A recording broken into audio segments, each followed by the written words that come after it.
오늘은 그래도 저녁 때 되니까 바람 좀 불던데요. 이 시간 지나시고 이제 가을 추수만 잘하시면 될 겁니다. 꾸준히만 해 나가시면 잘 좋은 결과 있지 않을까 싶습니다. 이번 시간은 301페이지에 21번 이행 강제금부터 함께 봐나가십니다.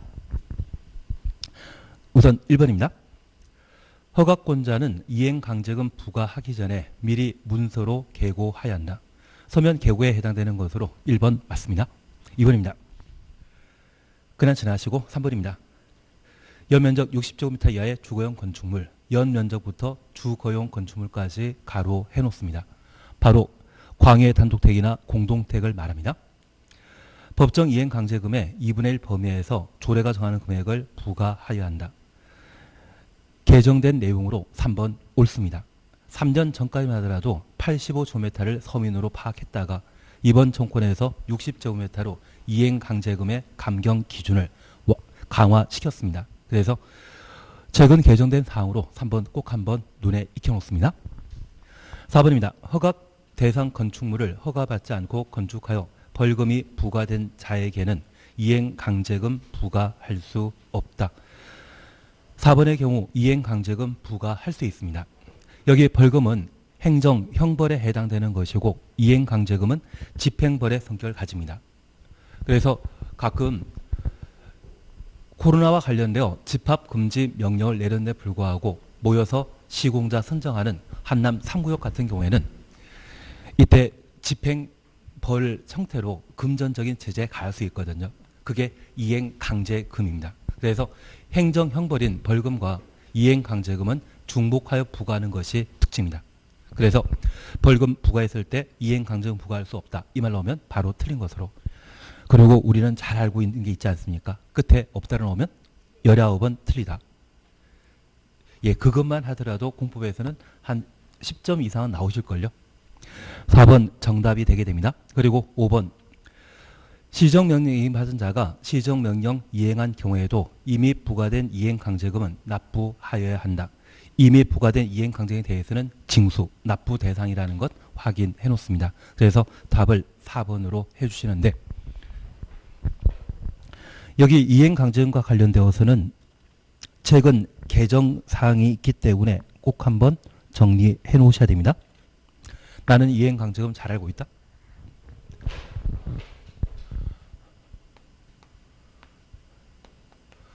건축법령을 위반하면 건축 허가나 사용 승인을 취소할 수 있습니다.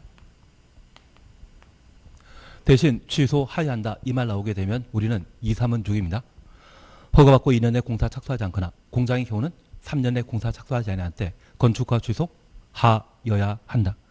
법정 기한 내 공사에 착수했지만 공사 완료가 불가능한 경우에도 건축허가 취소하여야 한다.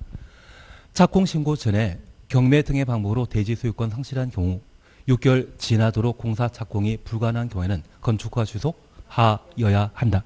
그 4개 빼고는 모두 임의적 취소라는 것만 반드시 기억해 주셔야 됩니다.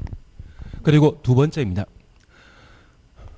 불법으로 뭔가를 만들게 되면 안전상의 문제가 야기될 수 있기 때문에 이를 철거하라 시정명령 등을 내릴 수 있고 이 시정명령에 불응한 자에 대해서는 이행강제금이라는 금전적 제재를 가할 수 있습니다.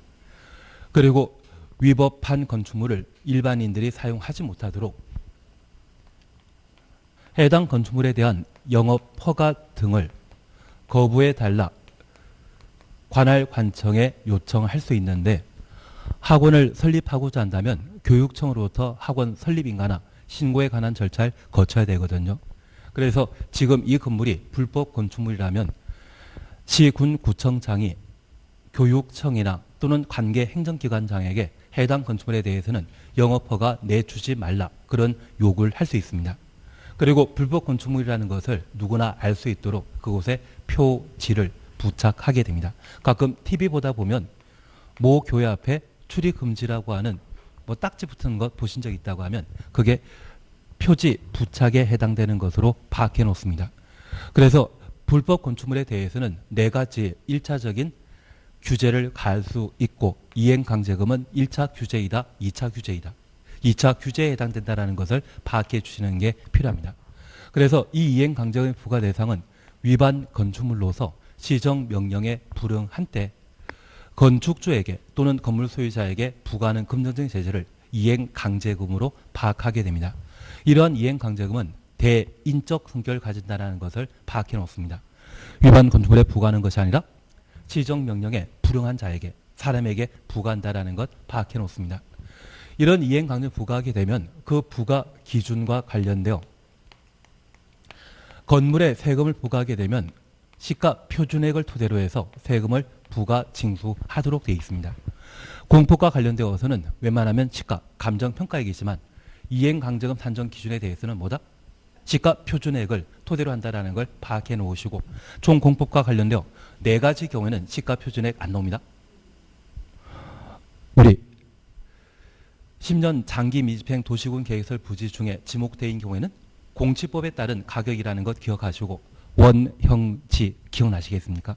3분의 1이라는 걸 항상 기억해 주시는 게 필요하신데 그때 원형지를 매각하고자 했을 때 그 매각 가격에 대해서는 협의 가격입니다.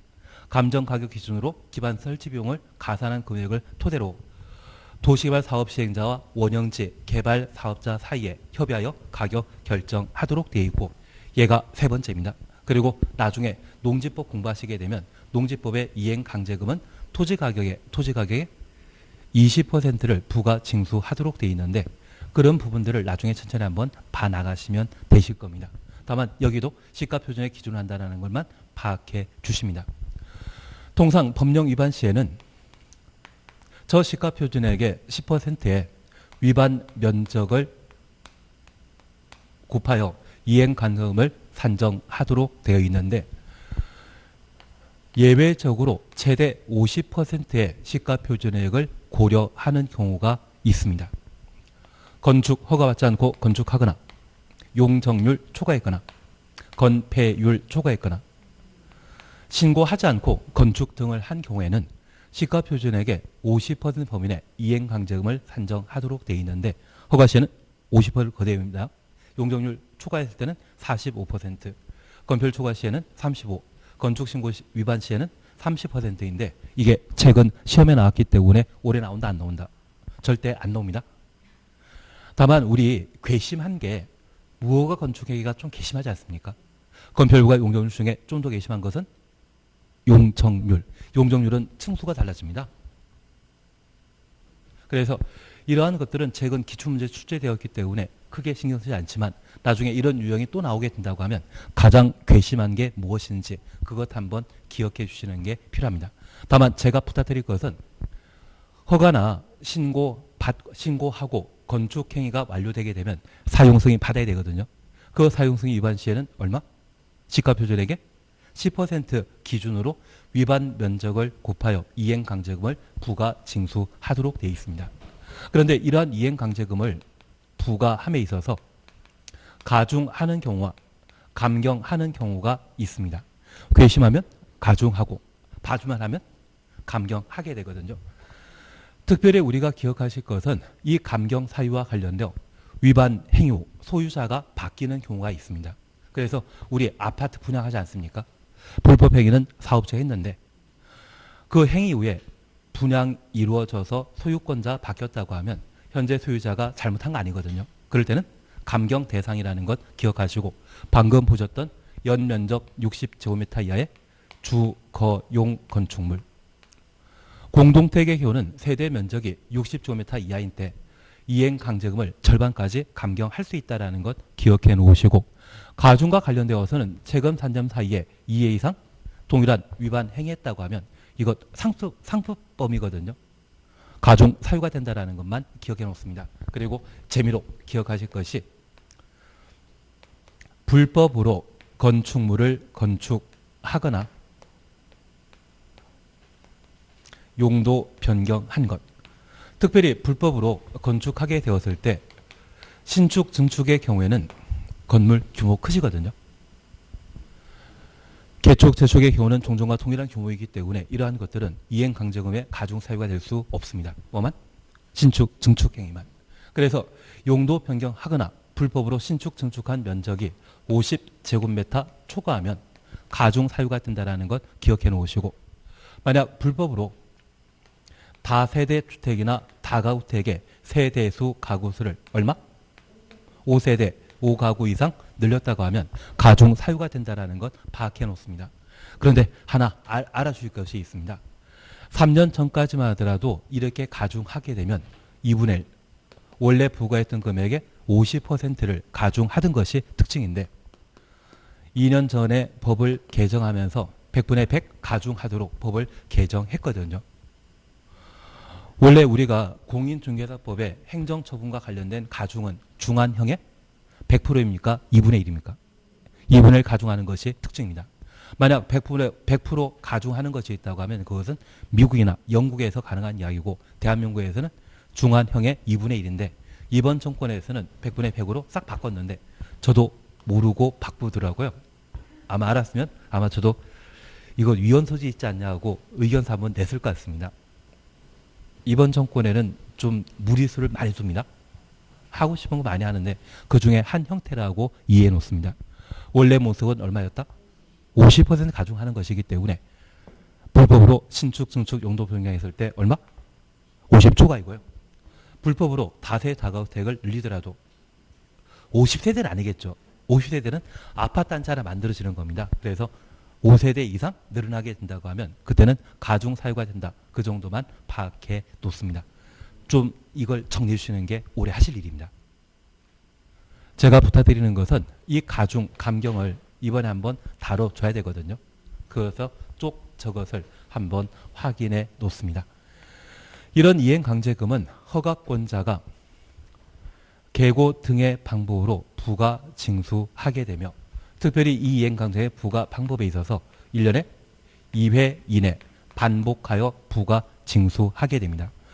우리 시험 범위에는 이행강제금이 농지법과 건축법 두 군데 있는데, 건축법 적용하는 곳은 도시 지역이겠습니까? 시골이겠습니까? 도시 지역이고, 이 건축법이 최초 제정된 것이 1962년도인데 60년대나 70년대, 80년대 문화세를 받게 되면 1년에 2번 받거든요. 그래서 이행강제금을 1년에 2회 이내, 요즘은 3개월씩 받는 것도 있고 어떤 데는 매달 받는 회사도 있던데요. 그냥 지나가도록 하겠습니다. 그리고 농지법에서는 1년에 한철, 가을에 추수철에 돈의 여유가 있기 때문에 1년에 한 번 농지법에서는 이행강제금을 부과 징수한다라는 것 파악해 놓습니다. 시정명령에 위반한 때 이행강제금 부과하고 이후에 시정명령에 따라 자진 철거하게 되었을 때 이미 부과된 이행강제금 뭐한다? 징수하여야 한다. 여기까지 한번 정리해 주시는 게 이쪽 내용이 되게 됩니다. 반드시 확인해 놓아야 됩니다. 22번은 이행강제금과 관련된 산정 기준에 관한 사항으로 이런 것 나오면 막막하겠지만 가장 괘씸한 것은 무허가 건축행위라는 것 기억하시고, 그 다음에 용적률 초과한 것, 그 다음에 건폐율 초과한 것, 그리고 건축신고 위반한 것, 그런 순서에 따라 각각 잡아주시면 충분하지 않나 싶습니다. 예, 이렇게 해서 건축법 끝내십니다. 다만 우리가 잠깐 파악해 주실 것이 있습니다. 여기 건축법과 관련되어서는 적용 대상에 건축물과 건축물 관련 행위를 정리해 주시는 게 일입니다. 작년 같은 경우는 신고 대상 공작물에 관한 사항과 건축법령 적용 여부를 시험에 낸 적이 있고, 올해 시험에 나오게 된다고 하면 건축물 구성 등과 관련되어 건축물의 종류, 고층건축물이나 다중이용 건축물 등을 충분히 구분할 수 있다. 그리고 건축물의 구성 요소로서 지하층이나 발코니나 주요 구조부, 부속 구조물 잘 챙길 수 있다. 그리고 건축물의 크기에 관한 사항으로 건축 면적과 연면적, 바닥 면적, 이러한 사안들을 각각 정리해 주시는 게 필요합니다. 특별히 외벽 중심선에만 쓰게 되면 건축 면적에 관한 설명이고, 각 층의 바닥 면적, 이런 말 나오게 된다면 바닥 면적과 관련된 각 층의 바닥 면적과 연면적이고, 각 층의 벽 또는 기둥의 부액 중심선의 말 보게 되면 그때는 바닥 면적에 관한 기본적인 설명입니다. 건축 면적과 관련되어서는 배제에 관한 사항과 처마, 길이에 관한 사항들을 항상 정리해 주시는 게 필요하시고, 그리고 바닥 면적과 관련되어 우리가 항상 기억하실 것은 공동택 지상층에 설치한 5가지와 필로티 구조에 관한 구분을 해주시는 게 필요합니다. 그리고 용적 산정과 관련된 연면적에 있어서는 지하층이나 피난 안전구역은 그냥 연면적에는 포함되는데 용적률 계산할 때만 제외시킨다라는 것을 보시는 게 필요합니다. 그리고 건축 관련 행위로서 건축 대수원 용도 변경 리모델링 우리가 각각 보셨는데 나는 용도 변경 잘 알고 있다? 그걸 많이 풀어보시는 게 필요합니다. 그리고 절차에 관한 사항으로 건축 절차는 2단계입니다. 건축주가 건축 허가 받고자 건축 허가 신청하게 되면 저 신청 시에는 대지에 대한 소유권이나 사용권 확보해야 되는데 예외에 관한 사항들을 각각 정리하시는 게 필요하시고, 허가와 관련되어서는 허가 대상은 건축 대손이지만 경미한 건축물 건축 대손 시에는 신고하고 건축할 수 있거든요. 그 신고와 관련되어서는 1년 내 공사 착수하지 않는다면 신고 효력 상실한다. 정당 사유 인정되면 1년 범위 내 기간 연장할 수 있다. 그래서 국토개발법을 뺀 나머지에서는 연장하면 앞에 항상 1년 나아져야 되는 것이 특징입니다. 그리고 허가권자에 관한 구분 기본적으로 해주셔야 됩니다. 특히 공장, 창고와 관련되어서는 규모 아무리 크다 할지라도 시군 구청장이 허가권자라는 것 정리해 주셔야 되고, 10년에 한 번 시험에 나오는 사전 승인과 관련되어 저는 자수시 3천이란 말을 한번 드린 적이 있습니다. 위락설, 숙박시설 관련된 사안으로 꼭 한번 정리하시는 게 필요한 듯합니다. 주소에 관한 사항 정리하시는 게 필요합니다. 착공과 사용 승인 크게 문제 삼을 건 없을 겁니다. 그리고 규제에 관한 사항으로 도로에 관한 규제와 관련되어서는 항상 264, 364라는 말 기억해 주시는 게 필요하시고, 모든 대지가 도로에 직접 접해 있다면 건축선이거든요. 그 건축선과 관련된 사안으로 지표 아예 건축 행위에 대해서는 건축선 지킬 필요 없다. 그 정도만 파악해 놓습니다. 그리고 대지와 관련되어서는 조경에 관한 내용 정리하시는 게 필요한데 면적 200제곱미터 이상의 대지에 건축물 건축하는 때는 조경해야 되죠. 공장에 관한 사항과 물류시설에 관한 예외 각각 정리하시는 게 필요합니다. 그리고 건축물과 관련되어 구조 설비에 관한 사항들을 함께 보실 때 최근 개정된 사항으로 구조 안전 확인 서류 제출 대상에 표준 설계 도서에 따른 건축물은 제외시킨다라는 것 정리해 주시는 것과 소방관 진입장 나는 잘 기억난다. 그리고 내진 설계 기억난다. 그러면 내진 성능 확인하는 자는 지방자치단체장이고 내진 등급 설정한 자는 국토교통부 장관이며 내진 능력 공개하는 것은 둘입니다. 2층 이상이거나 연면적 200제곱미터 이상 목구조 건축물의 경우는 3, 5이죠. 사용 승인 후 지체 없이 내진 능력 공개하여야 한다. 나는 승강기 잘 알고 있다. 승용 승강기 6층 이상이고 연면적 2천. 비상용 승강기는 31m 초과. 비난용 승강기는 고층 건축물일 때 설치 대상이라는 것 한번 정리해 주시는 게 필요합니다.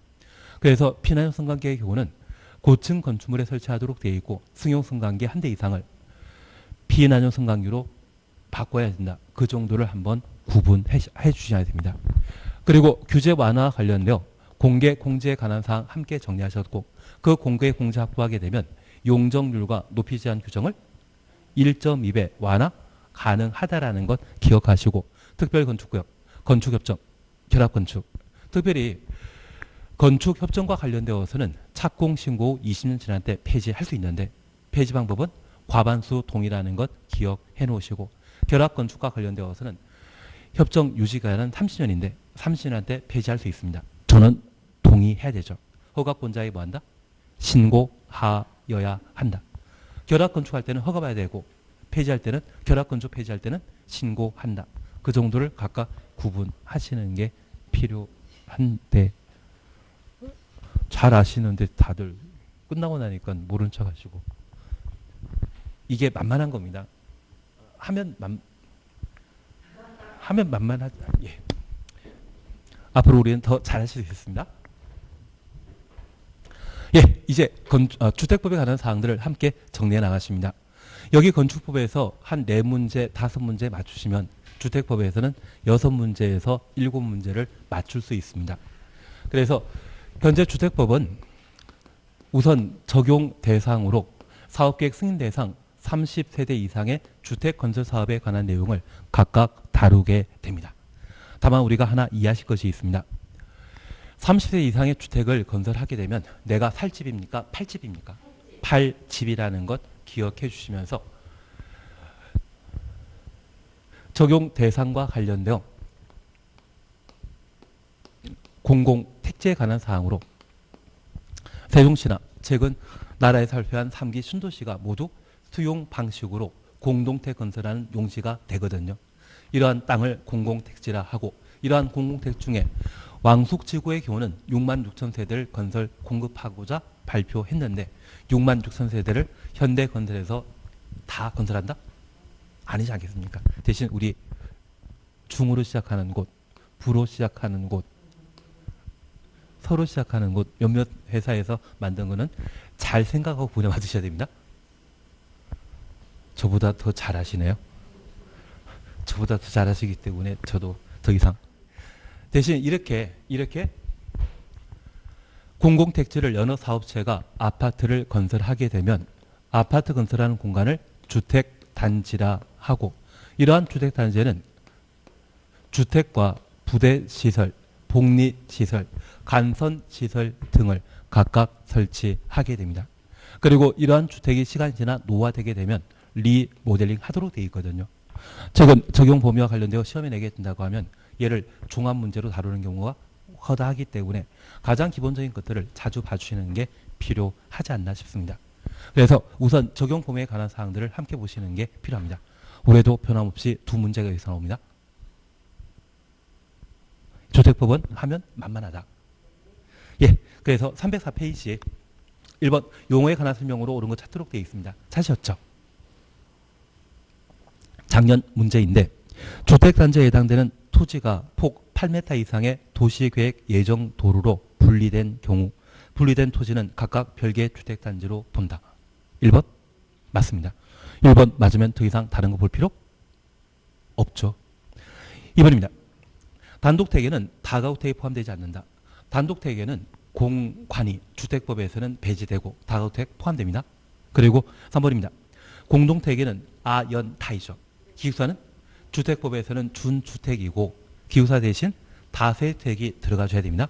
그리고 주택은 건축물 전부 또는 일부를 말하며 부속토지는 제외된다. 건물 만들기 위해서는 부속토지는 당연히 딸려있는 종물이거든요. 부속토지도 주택범주에 포함되게 됩니다. 5번 주택단지에 딸린 어린이놀이터, 근린생활시설, 유치원, 주민운동시설 얘는 복리시설이고요. 지역 난방 공급시설은 간선시설입니다. 얘를 부대시설로 설명하면 그 자체가 잘못된 것으로. 그래서 답을 1번으로 해주시는 게 필요합니다. 그래서 우리 요약집 이거 볼 필요 없으시지 않으십니까? 아닙니다. 보도록 합니다. 우선 144페이지 보시게 되면 적용 범위와 관련되어 공공택지 찾으셨죠. 여기에서 어차피 두 문제 나오기 때문에 얘를 적용 보면 잘 해놓더라도 두 문제 맞추시고 나머지 주택법에 나오는 5문제 중에 잘 찍으시면 한 2개 더 맞추는 건 기본이지 않겠습니까? 예, 그래서 적용 보면은 잘하자. 예. 그래서 1. 공공택지와 관련되어 다음 공공사업에 의해 개발 조성되는 공동택 건설되는 땅을 공공택지라 합니다. 1. 국가 등의 공이 국민택 건설 사업 하는 경우. 그리고 택지 개발 사업. 3번 산업단지 개발 사업 줄쳐 놓습니다. 산업단지 개발 사업 얘는 공공택지이다 아니다. 공공택지라는 것만 파악해 놓습니다. 그런데 우리 국가산업단지나 일반산업단지의 경우는 중화공장이 배치됨으로써 공해가 심각하거든요. 도시첨단산업단지 기억나시죠? 걔도 산업단지이거든요. 그 도시첨단산업단지로 개발된 곳이 수도권에 판교라는 곳이 있습니다. 그래서 우리 동네에도 아마 테크노 밸리 만든다고 소문난 곳이 있으면 판교처럼 연구소 중심으로 개발되겠습니까? 창고 몇 개 만들어지겠습니까? 말은 거창하지만 결론 보면 창고 몇 개 만들더라고요. 예, 대신 판교같이 도시 첨단 산업단지로 개발되게 되면 공장 들어가는 곳이다, 아파트 들어가는 곳이다. 아파트 들어간다는 것만 파악해 놓습니다. 그래서 진짜 제가 나쁜 놈인데 도시 첨단 산업단지 만들게 되면 이 산업단 용지를 땅을 강제 수용할 수 있습니다. 그리고 여기에 연구소 하나 만들어 놓고 나머지는 다 아파트 만들어서 분양하게 되면 큰 돈 벌지 않겠습니까? 땅값이 평당 10만 원이라고 하면 10만 원 다 보상한다. 4만 원 주고 만다. 4만 원 주고 말고 나중에 아파트 용지로 조성하게 되면 비싸게 팔아먹지 않겠습니까? 꼭 우리 동네에 꼭 한번 이런 사업을 나 혼자서 못 하시죠. 같이 여럿이서 한번 해보시면 괜찮지 않을까 싶습니다.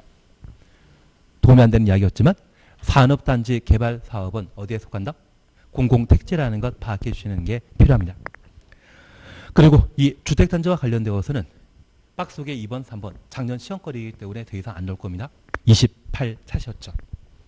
그래서 우리가 나중에 로또를 구입하게 되면 반자동으로 폭 20m 이상의 일반 도로, 폭 8m 이상의 도시계획 예정 도로가 설치되게 되면 그 주택단지는 하나의 단지이다, 분리된 별개 주택단지이다.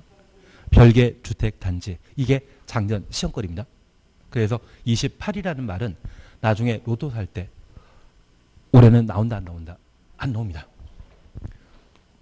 그리고 공구별 분할 사업인데 주택단지의 규모가 600세대 이상일 때 공구별 분할 사업 할 수 있고 공구별 세대 수는 300세대 이상으로 하며 공과 공구 사이에는 폭 6m 이상의 경계 확보하도록 되어 있습니다.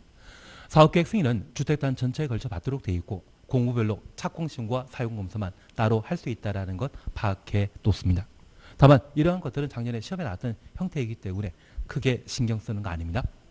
그리고 주택과 관련되어 주택 개념에 대해서는 충분히 해결되셨고 저주택과 비교되는 것으로 준주택은 29회 때 시험에 나왔거든요. 그래서 나는 오노 닭이 잘 기억난다. 오피스텔, 노인복지주택, 다중생활시설, 기숙사 네 가지는 준주택이지 주택에 해당되지 않는다는 것 파악해 놓습니다. 그리고 이러한 주택을 구분함에 있어서 민영주택과 국민주택을 구분하는 것과 도시형 생활주택과 관련된 내용 중에 원룸주택을 파악해 주시는 것, 그리고 올해 시험에 나와야 되는 것이 세대 구분형 공동주택이라는 것 파악해 놓습니다. 세대 구분형 공동주택도 최근 5년 사이에 기출문제 다뤄졌는데 그 기출문제 나오고 그 다음에 법 개정되었거든요. 그래서 현재 세대 구분형 공동주택은 사업계획 승인받아 건설하는 것과 기존 공동주택을 세대 구분형 공동주택으로 개조하는 두 가지 경우가 있습니다. 여기 건설과 관련된 기준에는 3분의 1이란 말이 항상 나와줘야 됩니다. 전체 세대수의 3분의 1, 전체 주거적 면적의 3분의 1까지만 세대 구분형 공동주택으로 건설할 수 있다. 개조와 관련되어서는 10분의 1, 3분의 1이란 말이 나와줘야 됩니다. 기존 세대 포함하여? 포함시키는 겁니까? 제외시키는 겁니까? 포함하여 두 세대 이하로 할 것. 전체 세대 10분의 1, 동해 3분의 1.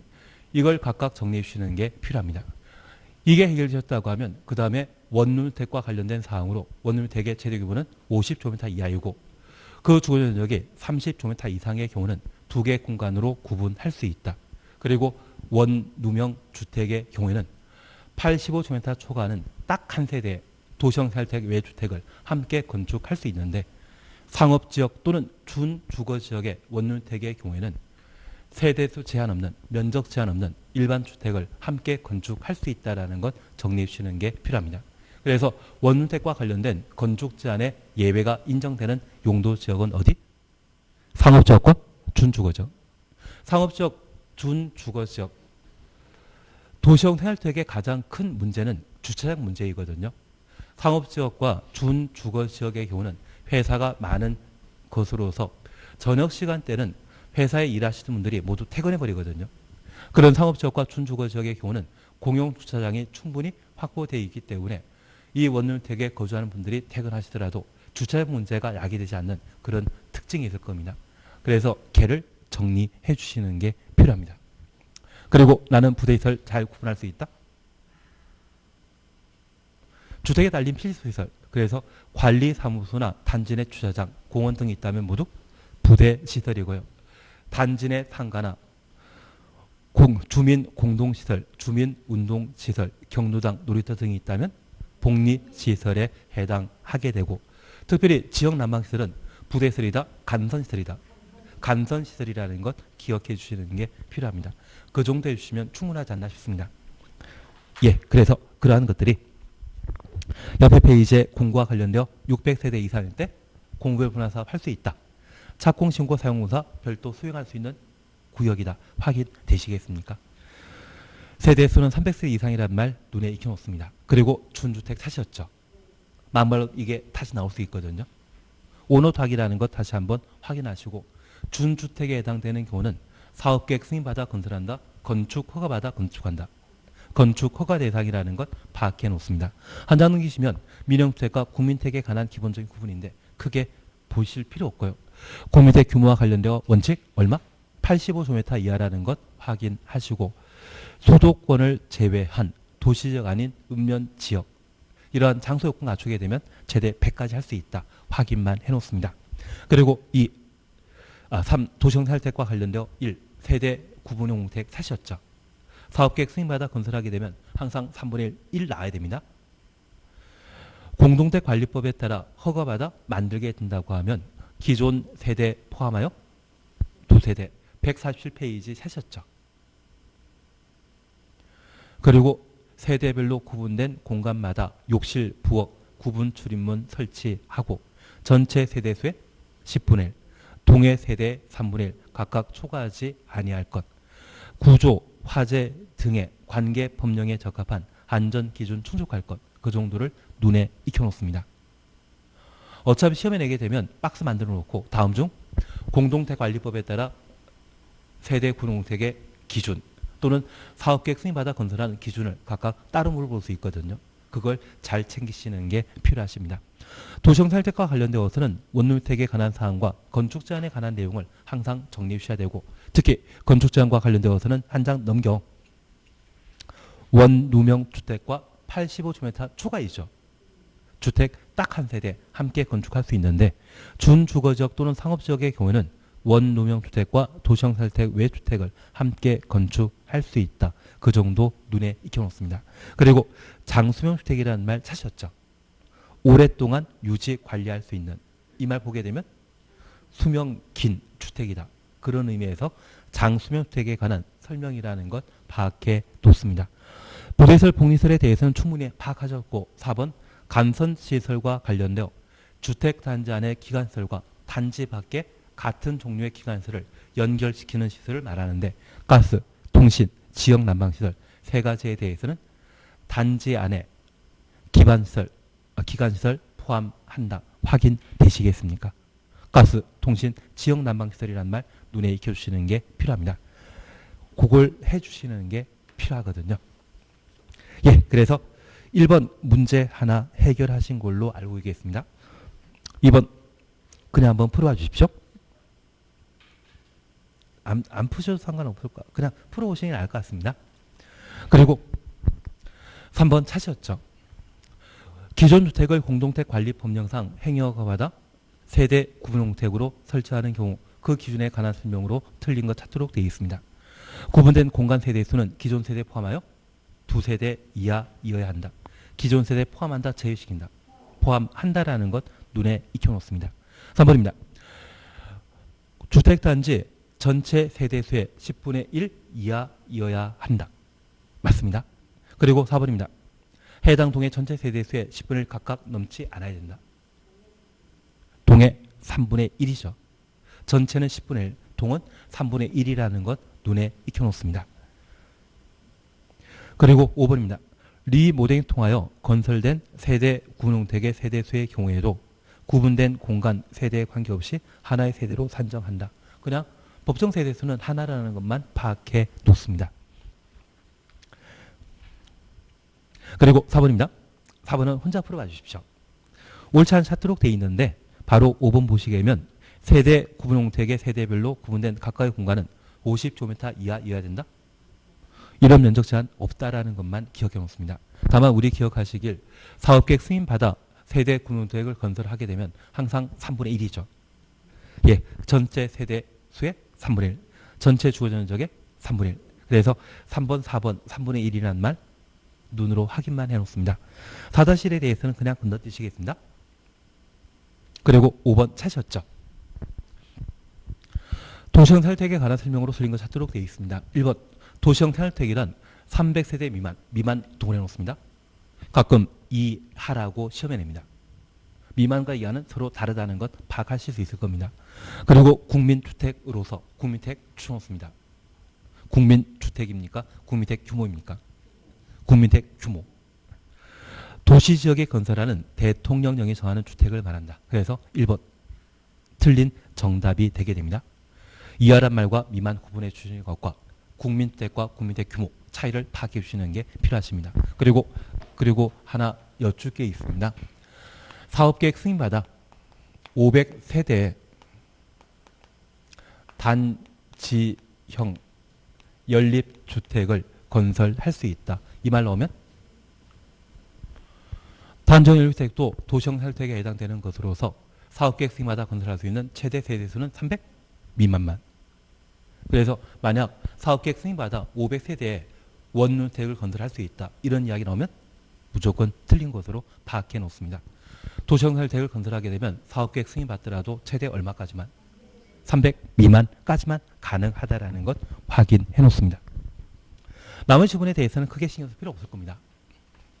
그리고 한 장 넘기시면 6번은 최근 기출 문제인데 신경 쓰지 마십시오. 엄청 노력해서 만들었는데 워낙 뻔해가지고 답은 5번인데 나머지는 말도 안 되는 틀린 질문을 만들어 놨거든요. 그래서 그냥 지나가십니다. 7번 혼자 한번 풀어봐 주십시오. 그리고 8번 용어 정의에 따를 때 주택에 해당되지 않는 것을 모두 그런 거 찾도록 되어 있습니다. 나는 오노타기 잘 기억한다? 예. 기업 3층의 다가구택. 다가구택은 사업계획 승인받아 건설할 수 있죠. 그리고 2층의 공간은 시장님 사는 곳이거든요. 공간은 주택법상 사업계획 승인 대상 주택에 포함되지 않습니다. 그리고 4층의 다세대 주택에 포함되고 3층의 기숙사, 오노다기에 해당되기 때문에 준주택이지 주택 범위에 포함되는 것 아니죠. 그리고 2형번의 7층의 오피스텔, 오노다기에 해당되기 때문에 준주택입니다. 가끔 이렇게 시험에 나오면 숫자에 꽂히셔가지고 글자 안 보신다는 이야기 하시더라고요. 예, 그래서 그것만 잘 해놓으신다고 하면 주택에 해당되지 않는 것으로 니은, 공간과 리얼, 기숙사, 미음의 오피스텔 이 세 가지가 되게 됩니다. 답은 4번으로 해놓습니다. 그래서 이런 형태의 문제를 보게 된다고 하면 준주택을 구분하는 그런 형태라고 파악해 놓습니다. 9번, 10번에 대해서는 부대시설, 복리시설에 관한 사항인데 얘만 보셨다 하십니다. 부대시설에 해당되지 않는 거 찾도록 되어 있습니다. 1번 어린 오이트는 부대시설이다, 복리시설이다. 그 실력이면 되십니다. 그리고 10번입니다. 복리시설로 옳은 것 모두 그런 것 찾도록 되어 있습니다. 주민노동시설, 복리시설이다, 복리시설입니다. 주택단지 안의 도로, 부대시설이죠. 놀이터는 복리, 경로당은 복리, 유치원은 복리. 그래서 답은 예, 니을을 뺀 나머지 4개가 복리시설에 해당된다는 것 파악해 놓습니다. 그래서 우리 부대시설, 복리시설 잘 찍으라면 하실 수 있죠. 예, 그러시면 됩니다. 쉬었다 하십니다.